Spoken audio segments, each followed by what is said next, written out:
Sabe quais são as condecorações portuguesas?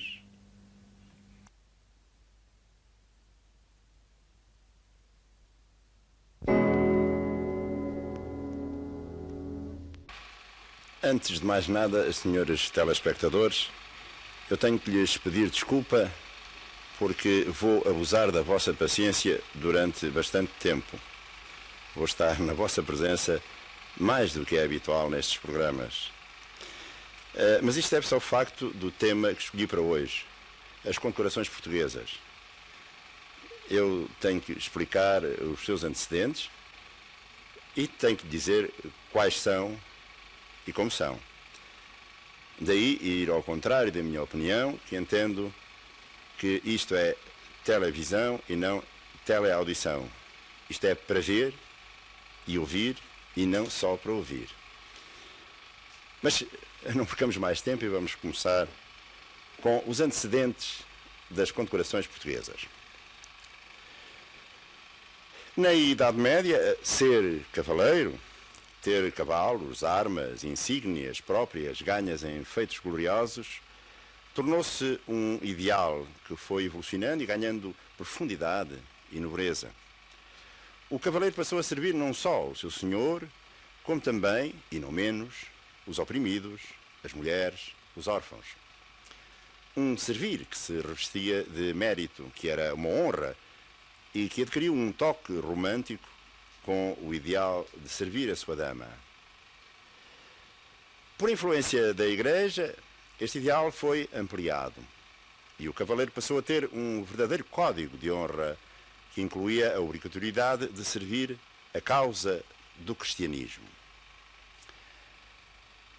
Depois, a expansão do islamismo e as ameaças turcas que pesavam sobre Jerusalém deram origem a um movimento visando a defesa ou a libertação dos lugares santos.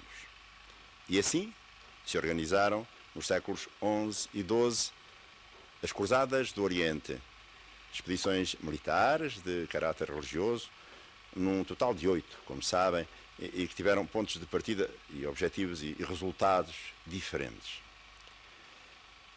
Reconquistada Jerusalém, achou-se conveniente assegurar pela constituição de núcleos de defesa permanentes não só a liberdade dos lugares santos, como também a proteção dos peregrinos que de todas as partes da Europa demandavam tais paragens.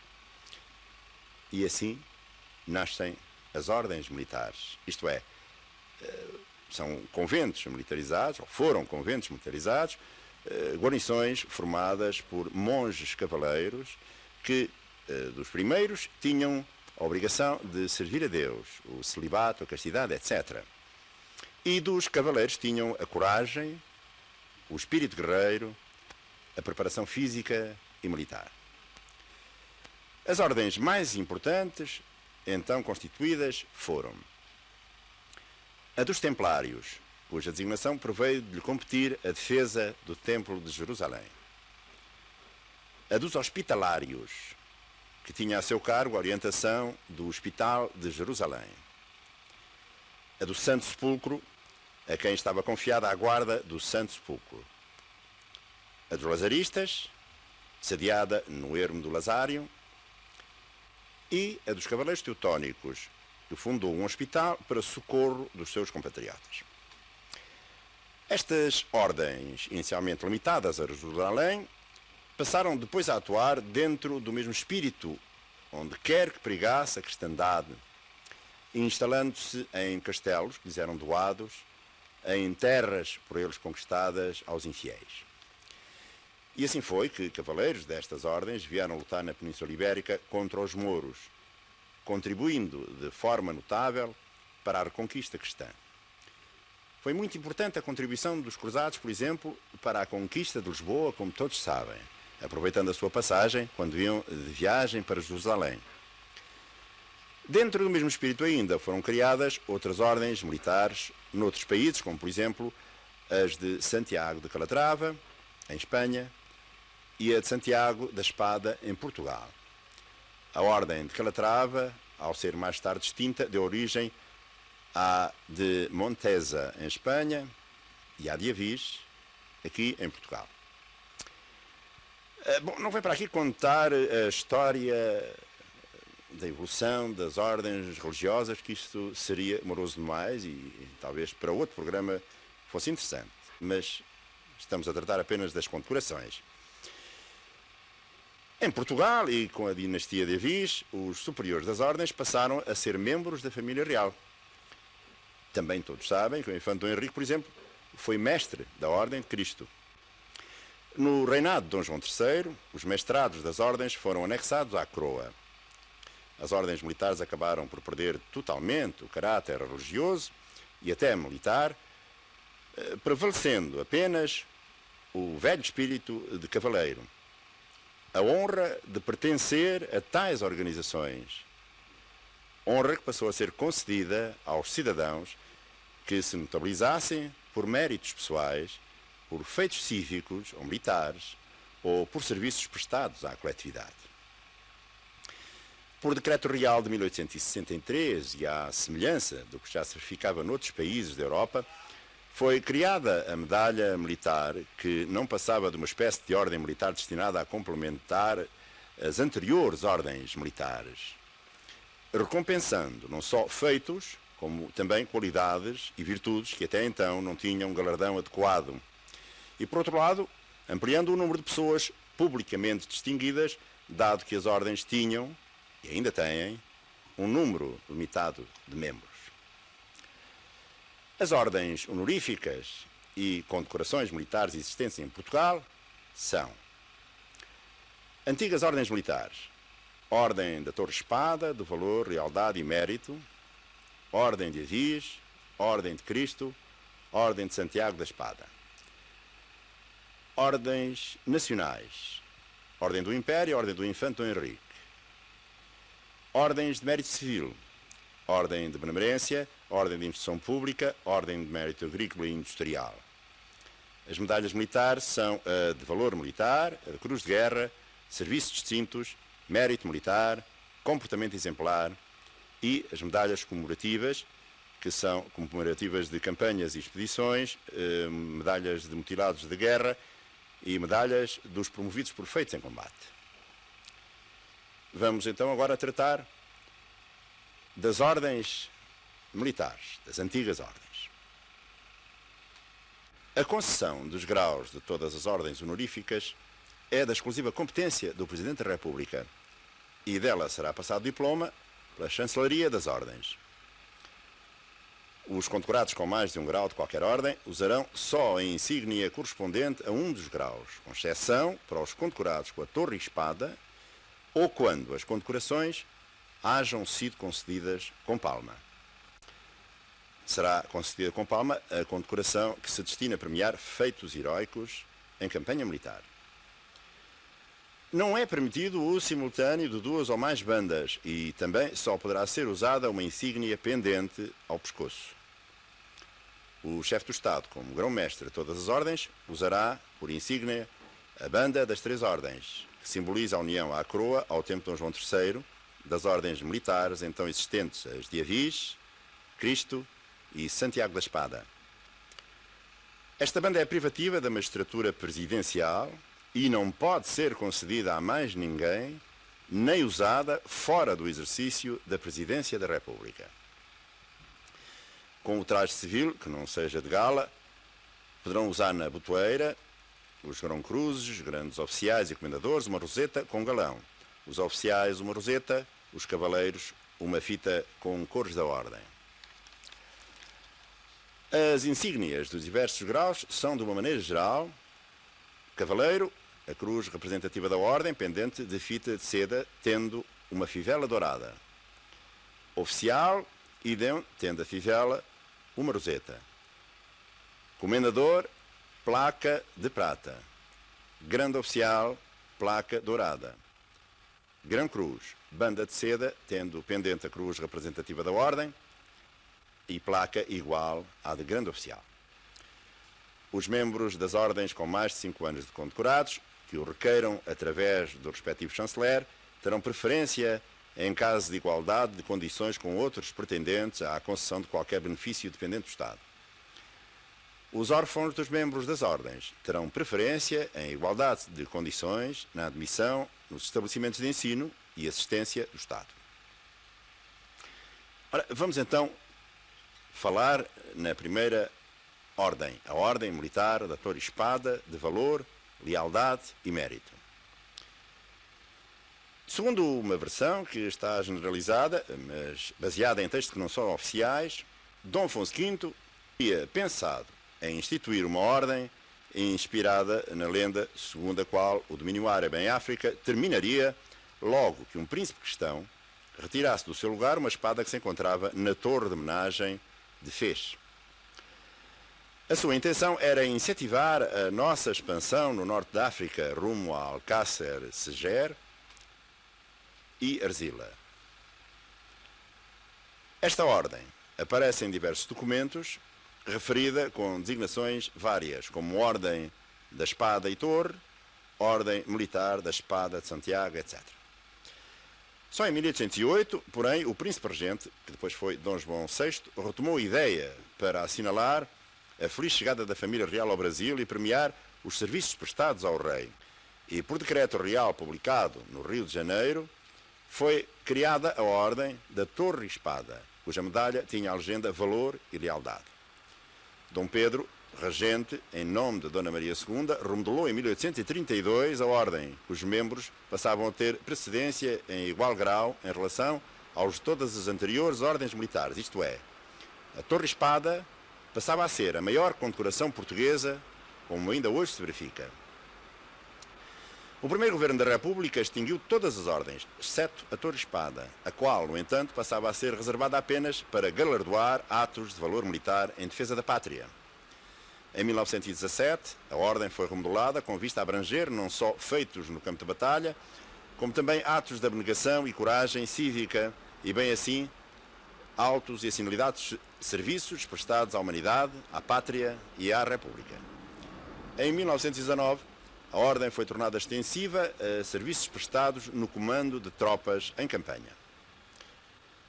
A Ordem da Torre Espada destina-se hoje a galardoar méritos excepcionalmente relevantes na chefia do governo da nação ou no comando de tropas em campanha, feitos de heroísmo militar e cívico, atos excepcionais de abnegação e sacrifício pela pátria e pela humanidade. Compreende os 5 graus: Grande Colar, Oficial General; Gran Cruz, idem; Grande Oficial, Coronel; Comendador, Tenente Coronel; Oficial, Major; Cavaleiro, Alferes. Isto é, um civil ou um soldado que em cerimónia oficial faça um uso das insígnias de oficial da Torre Espada, por exemplo, terão direito às honras militares correspondentes a Major. É o caso de uma senhora da Ilha da Madeira, que foi enfermeira durante a Guerra de 14-18 e que foi condecorada por atos de bravura com a Ordem da Torre Espada. E, quando faleceu, teve honras militares de oficial general. Os condecorados com a Torre Espada usarão tantas insígnias quantos os graus que lhes tiverem sido concedidos. A fita que acompanha as condecorações é de cor azul. Vamos, seguidamente, tratar da Ordem Militar de Avis. Esta é a mais antiga ordem portuguesa e tem quase tanto tempo de existência como a própria nacionalidade, pois foi instituída em 1162 por Dom Afonso Henriques para galardoar a bravura de um punhado de cavalheiros portugueses e da Ordem de Calatrava na guerra contra os mouros. Foi integrada na Rega de São Bento e tinha Coimbra como sede. A sua designação inicial era Ordem Nova. Em 1166 a sede foi transferida para Évora, recém-conquistada, e recebeu a regra e a constituição da Ordem de Calatrava, passando a intitular-se Milícia de Évora da Ordem de Calatrava. Esta nova subordinação deveu-se ao facto de a Ordem Nova não ter obtido confirmação papal. Em 1211, Dom Afonso II doou à Ordem o Castelo de Avis, para onde ela se transferiu, passando a designar-se por Milícia de Avis da Ordem de Calatrava ou Ordem de Avis e de Calatrava. Em 1385, Dom João I conseguiu obter estatuto próprio para a Ordem, que deste modo se libertou da tutela de Calatrava. Passou a chamar-se Ordem de São Bento de Avis. Já então a Ordem tinha em vista constituir um honroso distintivo para os oficiais militares que souberam distinguir-se por brilhantes feitos de armas ou, ao menos, pela constante e nunca desmentida dedicação pelo serviço e pela disciplina. Isto é, a Ordem destinava-se apenas a oficiais, feição que ainda mantém. Em 1894, no tempo de Dom Carlos, passou a designar-se Real Ordem Militar de São Bento de Avis. Com o advento da República, a Ordem foi extinta e, em 1918, foi de novo instituída, ficando com a designação atual e mantendo o caráter puramente militar. Esta Ordem está ligada ao antigo Convento da Encarnação, fundado pela filha de Dom Manuel I, para o recolhimento das senhoras comendadeiras, enquanto seus maridos estivessem ausentes em serviço del Rei. A Ordem de Avis compreende vários graus, não podendo de nenhum oficial ser agraciado com determinado grau se não tiver a patente que lhe corresponde. Os graus e as patentes correspondentes são Grande Cruz, General, Grande Oficial, Brigadeiro ou Coronel, Comendador, Tenente-Coronel ou Major, Oficial, Capitão e Cavaleiro Subalterno. As viúvas e filhas dos condecorados com esta ordem têm prioridade para a entrada no recolhimento do antigo Convento da Encarnação, a par de viúvas e filhas de funcionários civis com relevantes serviços prestados ao país. O distintivo da ordem é uma cruz verde com as pontas em flor de lis e fita verde. A Ordem Militar de Cristo foi instituída em 1318, ao tempo e a pedido de Dom Denis, com o nome de Religião Militar de Cristo ou Ordem da Cavalaria de Jesus Cristo, sucedendo ao ramo português da Ordem dos Templários, extinta em 1311, e da qual herdou os bens. A sua primeira sede foi Castro Marim, no Algarve, doada pelo rei. A localização tinha em vista a continuação da luta contra os mouros de Granada e Marrocos. Em 1356, ao tempo de Dom Pedro I, a sua sede foi transferida para o Castelo de Tomar, que fora anteriormente a sede dos Templários. O infante Dom Henrique, chamado em 1420 a dirigir esta ordem, utilizou os avultados recursos da mesma para pagamento das grandes despesas relacionadas com os descobrimentos. A Ordem de Cristo passou, por isso, a exercer a jurisdição sobre todos os territórios descobertos. Em 1789, ao tempo de Dona Maria I, a Ordem deixou de existir como organização possuidora de bens, os quais a Rainha aplicou em obras pias. Passou apenas a ser uma distinção honorífica para recompensar serviços prestados nos maiores postos e cargos políticos, militares e civis. Extinta com a proclamação da República, foi restabelecida em 1918. Atualmente, a Ordem Militar de Cristo é concedida para galardoar destacados serviços prestados ao país no governo, na diplomacia, na magistratura ou na administração pública. Esta ordem compreende os seguintes graus: Grande Cruz, Grande Oficial, Comendador, Oficial, Cavaleiro. O distintivo da ordem é uma cruz de esmalte vermelho e uma fita da mesma cor. A Ordem de Santiago da Espada, primitivamente Ordem de Santiago, foi fundada em 1170 por Fernando II de Leão e parece ter entrado em Portugal no tempo de Dom Afonso Henriques, mas provavelmente na de Dom Sancho I.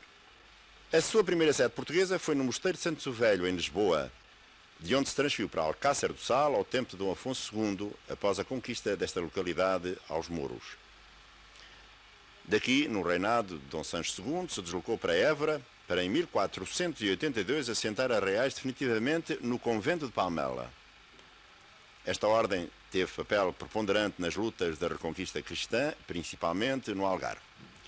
Dom Denis, que já se havia distinguido na nacionalização dos bens da Ordem dos Templários, tentou, de igual modo, libertar as ordens de Santiago da sua subordinação a Castela. O conseguiu por bula papal de 1288.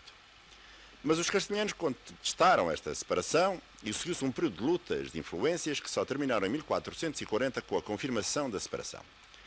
Em 1862, reinando Dom Luís I, a designação foi alterada para a Ordem de Santiago do Mérito Científico, Literário e Artístico, e destinada esta a galardoar o assinalado merecimento pessoal e relevantes serviços prestados às ciências, às letras e às artes, tanto no ensino público como em obras escritas e obras artísticas. Com a proclamação da República, a Ordem foi extinta, também como as outras, mas restabelecida também em 1918. A esta Ordem está ligado o recolhimento do Mosteiro de Santo Velho. As senhoras condecoradas ou as viúvas e filhas de condecorados com esta Ordem têm preferência na admissão no recolhimento referido. Esta Ordem compreende os seguintes graus também: Grande Colar, Grão Cruz, Grande Oficial, Comendador, Oficial, Cavaleiro. Tem sido concedida a cientistas, artistas plásticos, atores de teatro, etc. O distintivo da Ordem é uma cruz em forma de espada, de esmalte vermelho, com a legenda Ciências, Artes e Letras. A fita é violeta. Passamos agora às ordens nacionais. Ordem do Império. Foi criada em 1932 e destina-se a galardoar serviços relevantes no governo, na administração ou na defesa diplomática de territórios ultramarinos, méritos revelados na colonização ou na valorização espiritual, política e económica do ultramar português, ou serviços prestados na marinha mercante, dos transportes aéreos ou noutras comunicações entre as várias partes do território português. Compreende os seguintes graus: Grão Cruz, Grande Oficial, Oficial e Cavaleiro.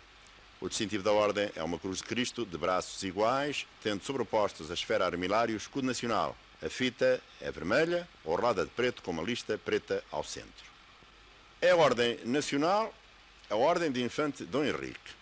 Foi criada em 1960 em comemoração dos 500 anos da morte do infante e visa distinguir os que houverem prestado serviços relevantes a Portugal, no país ou no estrangeiro, e serviços na expansão da cultura portuguesa ou para conhecimento de Portugal, sua história e seus valores. Compreende os seguintes graus: Grande Colar, Grão Cruz, Grande Oficial, Comendador, Oficial e Cavaleiro. É concedida também a estrangeiros que publicam obras de estudo e divulgação da ação portuguesa no mundo.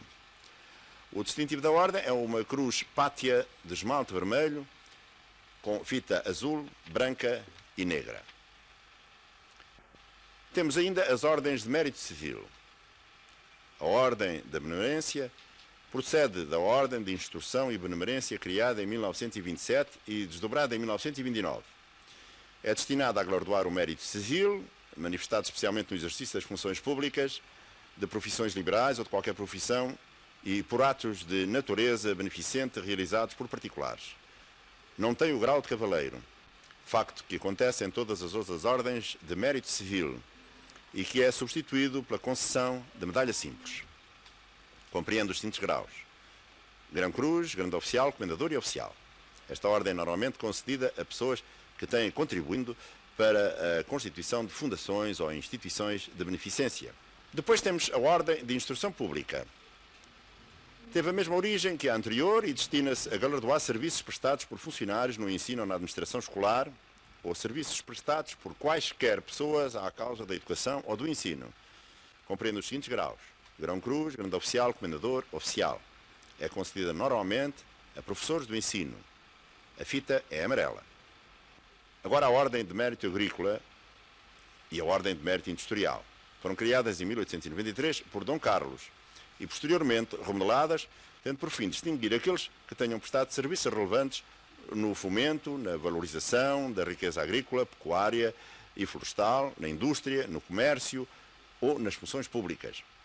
Tem sido concedida a fundadores e administradores de grandes empresas, a técnicos de grandes empreendimentos públicos, como barragens, instalações fabris, empreendimentos agrícolas, etc. São muito semelhantes as medalhas, as legendas, logicamente, são diferentes. A de mérito agrícola tem fita verde e branca, a industrial vermelha e branca.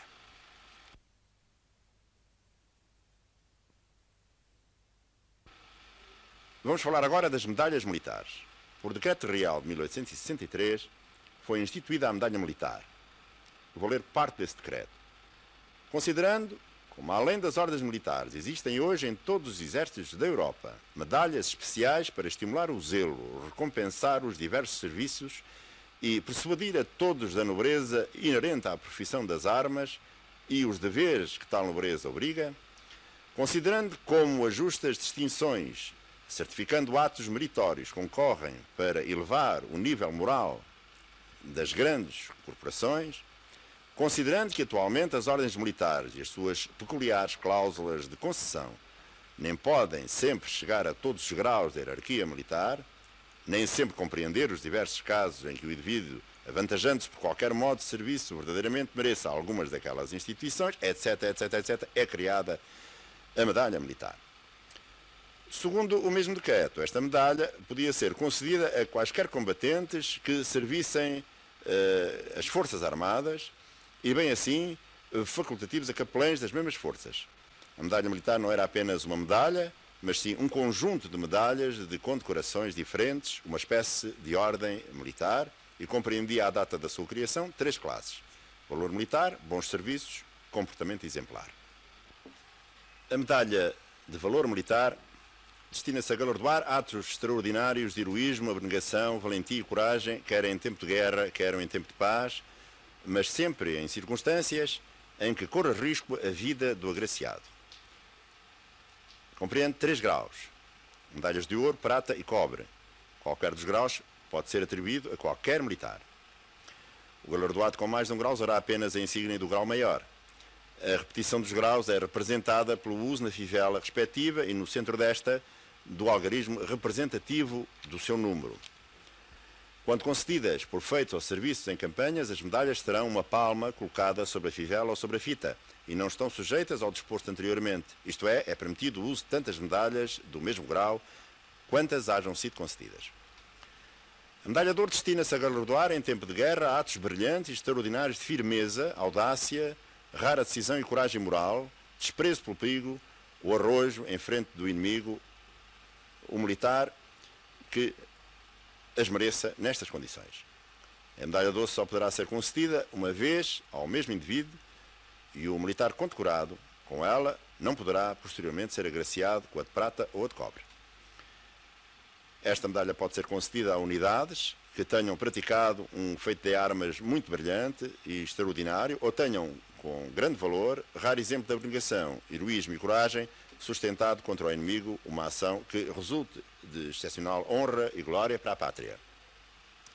Os militares que compunham na altura a unidade agraciada têm o direito de usar um distintivo especial ou uns cordões suspensos ao ombro direito ou uma miniatura dos mesmos a usar no lugar correspondente às fivelas.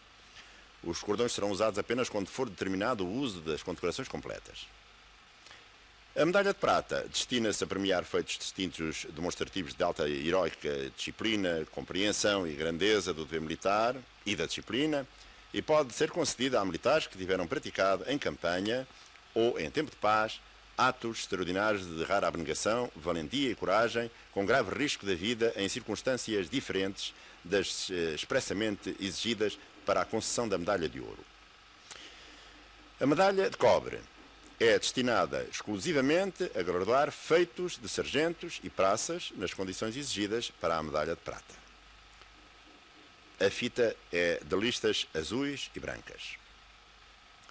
A Cruz de Guerra foi criada por decreto de 30 de novembro de 1916, com vista a galardoar os atos e feitos praticados em campanha por militares e civis. A Cruz de Guerra tem 4 classes. A concessão de qualquer das classes é feita independentemente do posto ou categoria do condecorado, mas de acordo com o valor do feito praticado. Os condecorados com a primeira classe terão o direito a receber pensão nas mesmas condições estabelecidas para a torre-espada ou para o valor militar. E o mesmo para os sargentos ou praças condecorados com a segunda classe, simplesmente galardoados ou equiparados. A Cruz de Guerra de primeira classe pode ser concedida a unidade que tenha praticado coletivamente feitos de armas de excepcional valor, nas mesmas condições que eu referi para a medalha de mérito militar. A insígnia da Cruz de Guerra é uma cruz templária e a fita tem listas verdes e vermelhas. Temos agora a seguir a medalha de serviços distintos. O Decreto Real de 1863, que criou a medalha militar, incluía a medalha de bons serviços de ouro, destinada a galardoar um serviço distintíssimo em notável desempenho de muito importante comissão extraordinária, e de prata para recompensa de esclarecimento e provado zelo em cumprimento de comissão também extraordinária. Por decreto de 20 de novembro de 1946, foi criada a medalha de serviços distintos, que presumia substituir aquela à qual passou efetivamente a equivaler por parecer do Supremo Tribunal Militar de 18 de maio de 1951. Compreende os graus de ouro, de prata e cobre, como as outras. Esta medalha passou a ser reservada a graduar serviços de caráter militar relevantes e extraordinários ligados à vida do Exército, de que resultem, em qualquer dos casos, honra e lustre para a pátria ou para as instituições militares do país. A atribuição de cada um dos graus, ouro, prata e cobre, depende do posto, da natureza das funções desempenhadas pelo militar e da natureza dos serviços prestados. Não é permitido usar mais do que uma insígnia do mesmo grau, sendo a repetição das medalhas representada, como nas de valor militar, pelo uso da fivela, no algarismo representativo do seu número. As medalhas concedidas por feitos em campanha terão na fivela uma palma de prata dourada. Esta medalha não pode ser concedida como prémio de serviços que tenham sido recompensados ou serviço de base a outra mercê honorífica. A fita é metade vermelha, metade preta. Depois temos a medalha de mérito militar. Em 1946, por decreto número 35.667, foi alterado em parte o decreto que criava a medalha militar, considerando que há um conjunto de qualidades e virtudes que, notabilizando perante os seus concidadãos, os militares que as possuam ou praticam, não têm assinaladas galardão adequado. São as que especialmente se referem à firmeza de caráter, espírito de obediência e de lealdade, sentimento de abnegação e de desinteresse, espírito de sacrifício e coragem moral que constituem a panágio dos militares e indiscutível mérito, apontados pela opinião geral como símbolos e exemplos a seguir. Para valorizar aqueles que assim se prestigiam, é criada agora a medalha militar, uma vez que as ordens militares, com a tradição e finalidade próprias, devem ser reservadas a outras distinções. A medalha de mérito militar compreende 4 classes. As 2 primeiras são exclusivamente reservadas a oficiais, a terceira para ser atribuída a um militar de qualquer graduação e a 4ª é exclusivamente destinada a sargentos e praças. Por despacho de 17 de abril de 56, confirmando outro despacho de 5 de fevereiro de 63, a medalha militar, enquanto não forem publicadas novas disposições reguladoras e salvo casos excepcionais, os vários graus da referida medalha deverão ser concedidos a primeira classe a oficiais generais, segunda classe a oficiais superiores, terceira classe a capitães, subalternos, sargentos e praças. A insígnia da medalha militar, de mérito militar, aliás, é uma cruz no Álvares com a fita grená azul e branca. A medalha de comportamento exemplar, criada por decreto que constitui a medalha militar, destina-se a premiar os militares que ao longo da sua carreira servem com exemplar conduta moral e disciplinar e comprovado espírito de lealdade, sem que nos seus registros se verifique notas de haverem recebido censuras ou castigos. Compreende 3 graus, também, ouro, prata e cobre, conforme o tempo de serviço. A medalha de ouro é concedida ao fim de 36 anos a oficiais, sargentos e praças. A medalha de prata será concedida ao fim de 15 anos a sargentos ou praças. E a medalha de cobre será concedida a sargentos e praças também, sem nota disciplinar alguma e que tenham prestado 3 anos de serviço militar. A fita é verde e branca. Há ainda as medalhas comemorativas.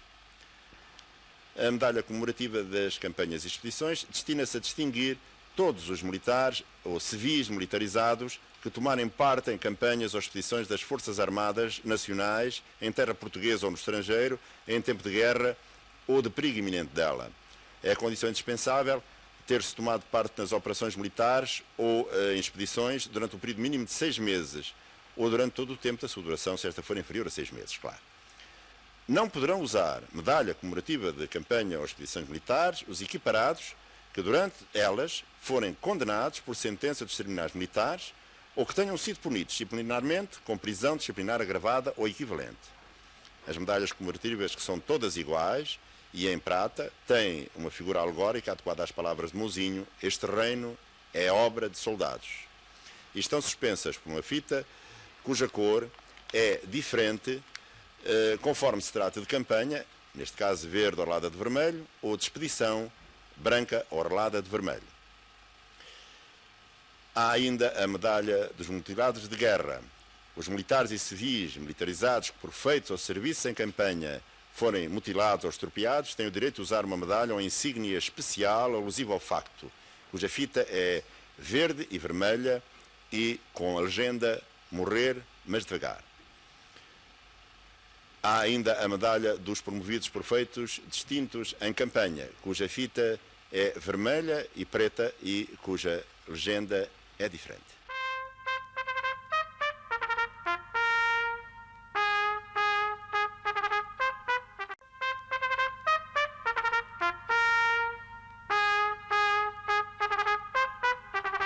Cá estamos de novo, e agora que os senhores telespectadores já sabem quais são as condecorações militares e outras condecorações que existem no nosso país, talvez seja a altura de saberem como elas se fazem, porque também todo o interesse.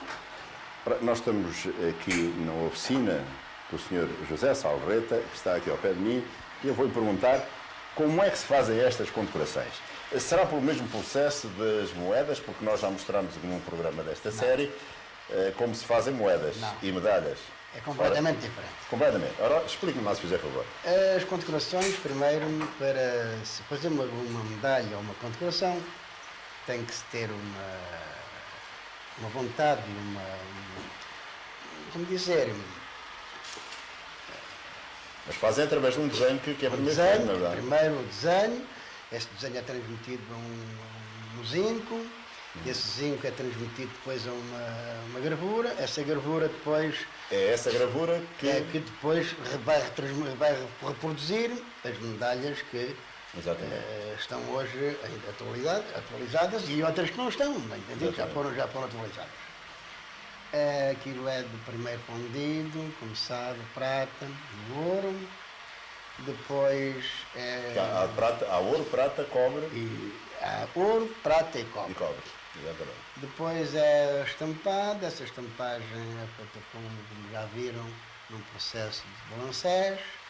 Depois é esmaltado, depois o esmaltado é dourado ou não dourado.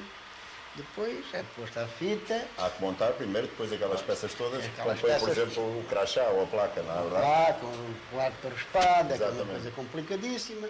Mas é bocado para dizer, para se fazer todo esse conjunto de uma condecoração, é preciso ter uma vontade e uma intuição da arte que não é para qualquer pessoa fazer. Não é para nós estarmos de maneira nenhuma eu estar metido nisso. Sim, porque o senhor não é sozinho que está a trabalhar, não, de maneira nenhuma, tenho que rapazes aqui a fazer tudo isso que ensinei.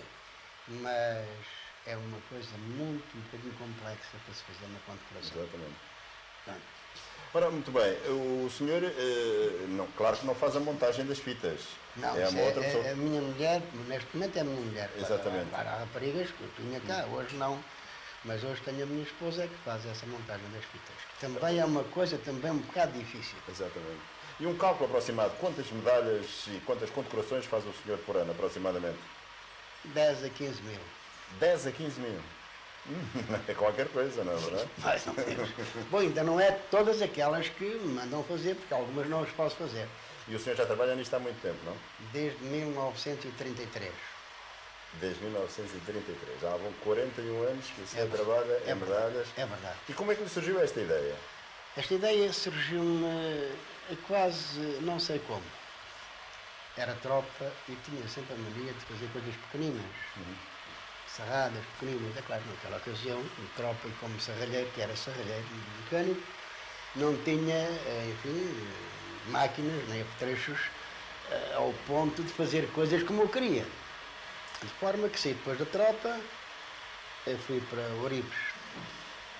Ali depois nasceu uma ideia, porque a ourivesaria estava assim um bocado a decair, naquela ocasião decaía, como era nesta época também está a decair, nasceu uma ideia de fazer medalhas. E, ora, foi tão boa que eu pensei, e cá estou. Sim, senhor. E felizmente julgo que estou bem. Exatamente. E o nosso país também está bem, porque tudo quanto se faz na minha casa é cópia fiel dos decretos que são publicados no Diário do Governo. Exatamente. Dali não sai nem a mim, é exatamente aqui. Pois eu só lhe desejo que continue por muitos anos a trabalhar, porque, senhores telespectadores, o senhor José Salvarreta, que aqui vem com esta vida, com esta boa disposição, já tem 65 anos, não é? Já feitos. Já fez. Mas se Deus quiser, daqui a 20 anos, daqui a estou a fazer medalha outra vez. Meu Deus, quero que sim. Deus que sim. E agora vamos ver como se fazem as medalhas. Exatamente. Pois, ótimo, muito obrigado. Obrigado, senhor.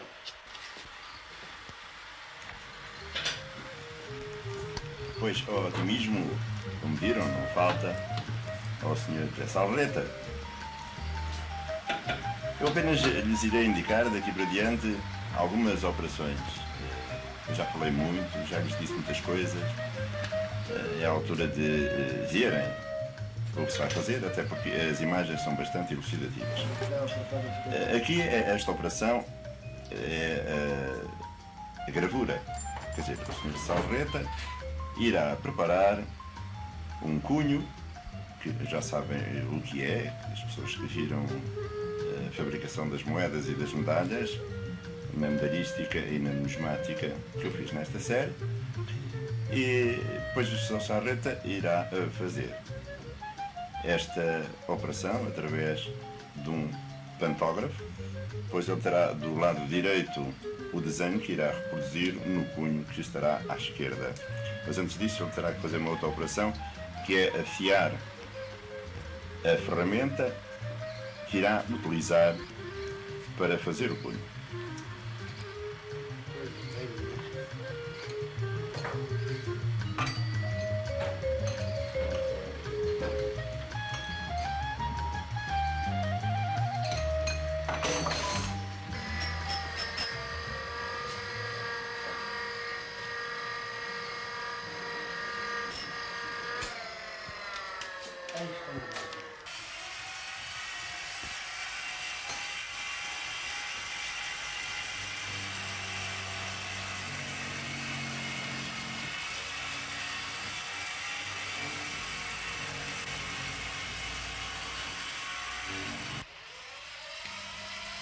Ora, reparem, ele vai seguir com a mão direita o desenho que está na matriz e a agulha que vem à esquerda está a gravar o cunho.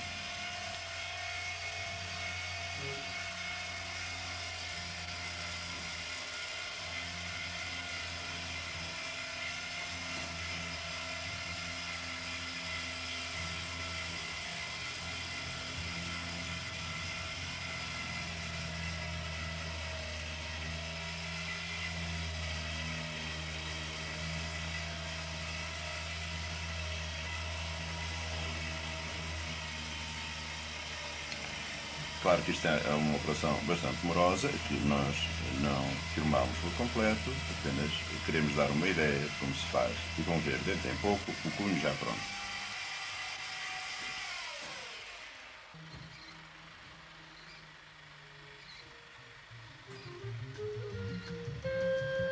Aqui está.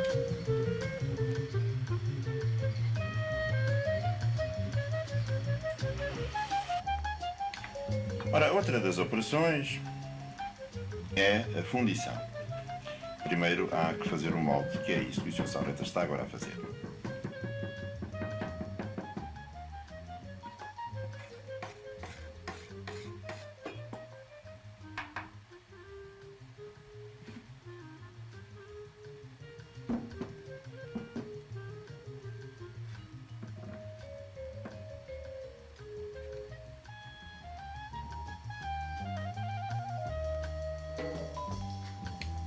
Não sei se ainda se lembram, mas este pó destina-se a fazer com que a areia do molde não fique agarrada à medalha que serve de matriz.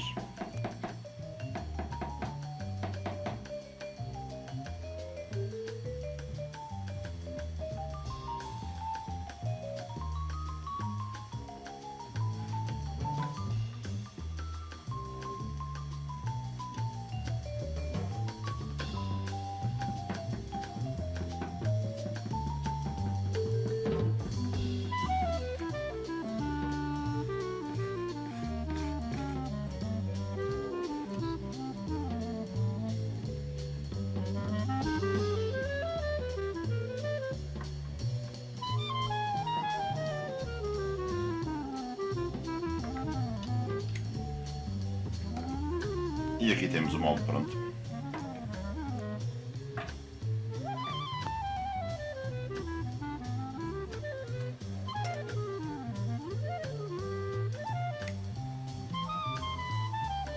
Basta apenas agora abrir o caminho para o metal que se irá fundir e deitar.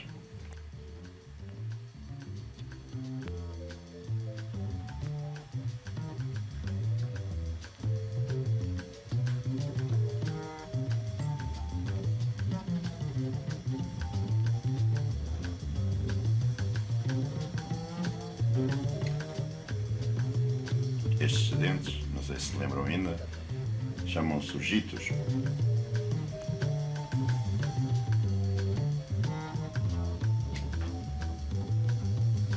Ora, o molde é metido entre duas talas, aparafusado, seguro, como vão ver, e há um cadinho ali do lado direito, cadinho esse que vai ser utilizado para a fundição do metal. Neste caso é prata, pois trata-se de uma medalha de prata.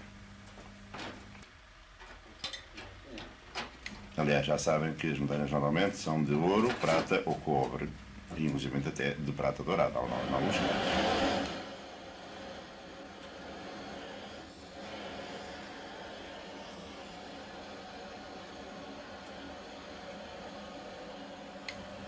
Claro que quando as medalhas são feitas em grande quantidade, o processo de fundir o metal não será este, é evidente. Mas aqui, para que possam ver como isto se faz, foi aproveitado um bocadinho mais pequeno, uma mais pequena porção de metal para uma só medalha.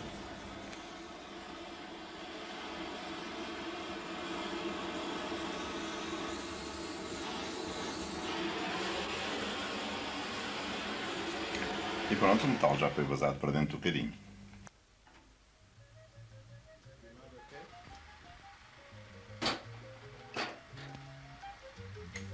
E a medalha vai aparecer ainda com os gitos agarrados.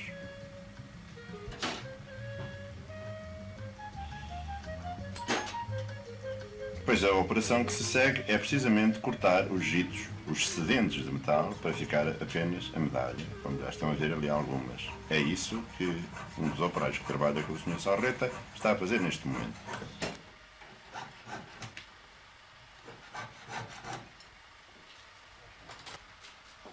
Ora, esta medalha precisa de ser aperfeiçoada, pois é a altura de entrar em função o tal cunho que nós vimos preparar há bocado. Depois a medalha é metida dentro do molde e contramolde do cunho e o balancé faz o resto da operação.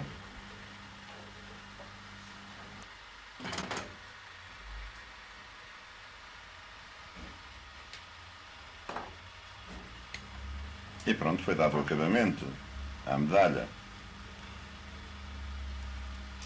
Mas falta ainda qualquer coisa. Estas pancadas dadas pelo balancé deixaram os sedentes de metal ainda, que é preciso cortar.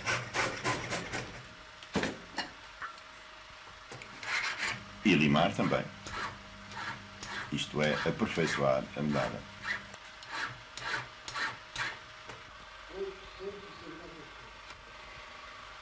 Agora trata-se de soldar na parte superior da medalha uma esfera perfurada que servirá para pôr a argola onde irá ser presa a fita, que tem várias cores, como já ouviram dizer, e que é para colocar ao peito do condecorado. Está a ser soldada a tal esfera que lhes falei. E agora, cabe a vez a argola.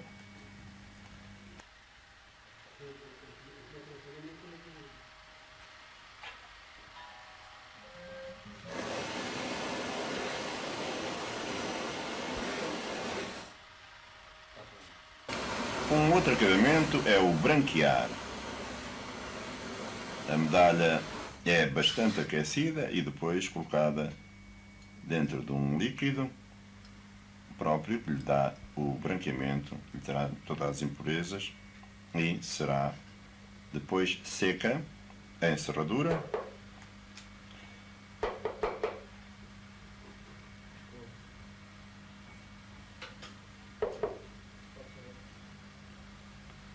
E limpa com uma escova especial para lhe dar o brilho.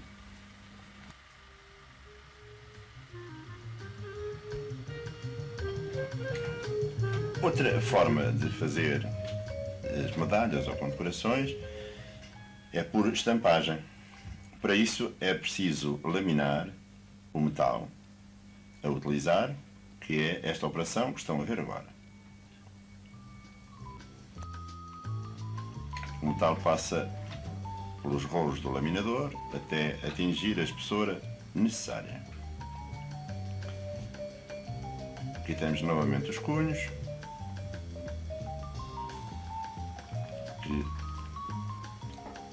que já estão aqui no balancé.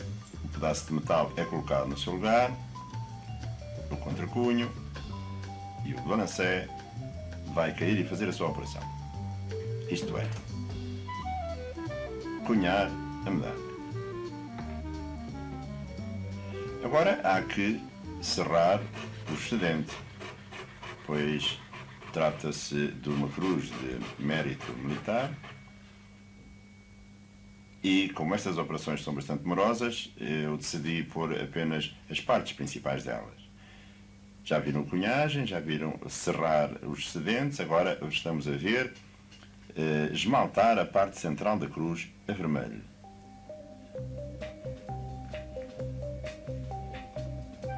Apenas se está a pôr o líquido. E agora vamos ver fazer o mesmo à parte branca. Não vimos aqui uma operação que foi aquecer, derreter, esmaltar propriamente dita a parte central, mas vamos ver fazer isso à parte branca. Esta é a parte branca que ele está a colocar, o esmalte branco.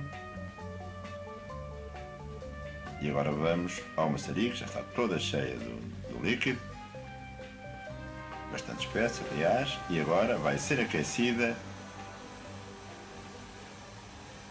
como estão a ver, com o maçarico.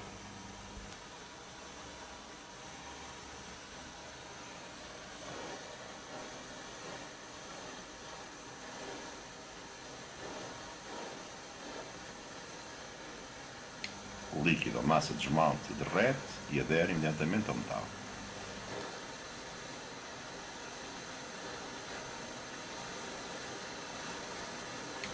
Como veem, já está ao rubro.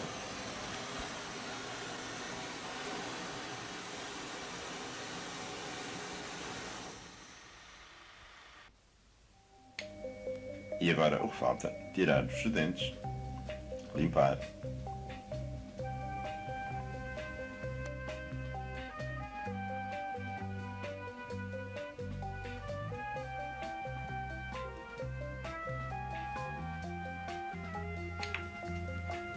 Outro trabalho interessante é ver fazer um crachá ou uma placa. As imagens são tão elucidativas que não vale a pena dizer nada. Vejam apenas, se fizerem favor.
Na realidade, o Sr. Salreta tem razão. É preciso uma grande dose de paciência, de gosto, de arte para conseguir fazer estas condecorações com peças extremamente pequenas, algumas, e que no final resultam de uma grande beleza. E aqui as têm, uma porção delas, encomendadas à oficina do Sr. Salreta, que estão na fase de acabamento. É a senhora do Sr. Salreta que está a fazer a colocação das fitas nas medalhas. Este é um trabalho também de paciência, de gosto e de apuramento que só uma senhora pode fazer capazmente e que esta senhora, aliás, faz muitíssimo bem, porque é tão bem feito que não se nota exatamente o sítio onde as fitas são unidas e colocadas.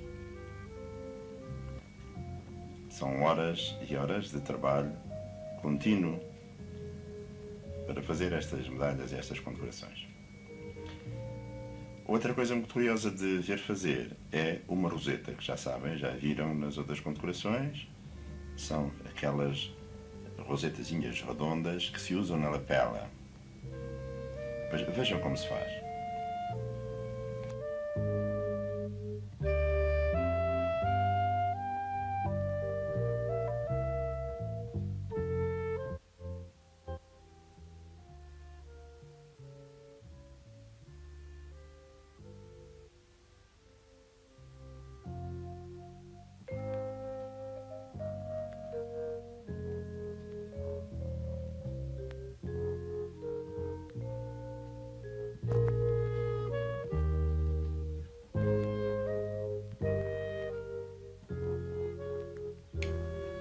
São muitos anos de experiência e de trabalho para conseguir este apuramento e esta perfeição.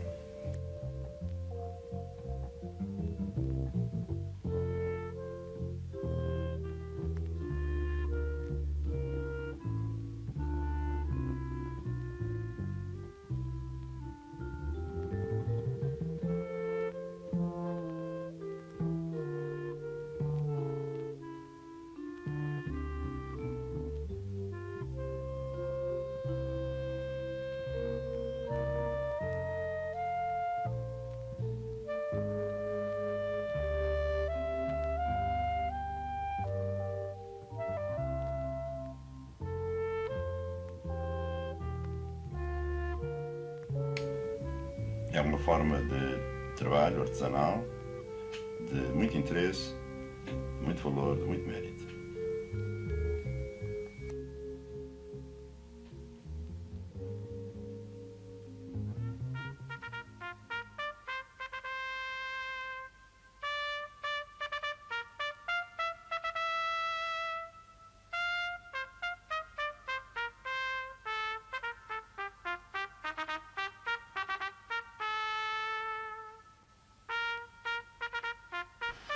Pois já sabem quais são as condecorações portuguesas.